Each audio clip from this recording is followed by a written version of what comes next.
İşte protein takviyesi yaptık. Protein kullanıyor.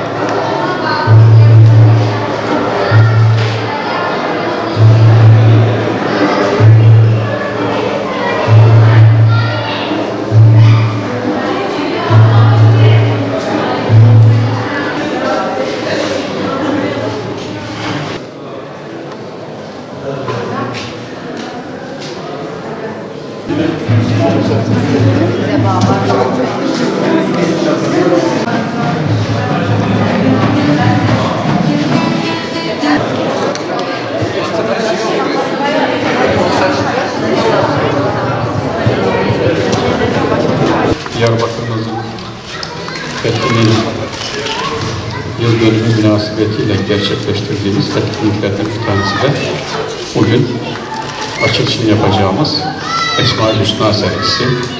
Ben bu serginin ilimizin tanıtılmasına,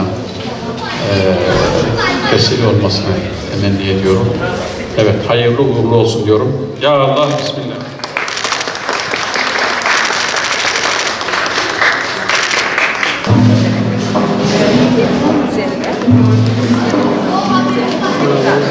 Bunu suyun üzerinde mi yaptınız?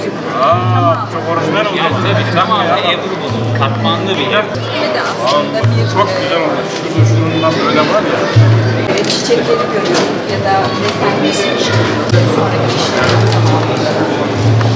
Ben de seni iyi dedim. Farklı işler yapmaya olanak çok iyi aslında.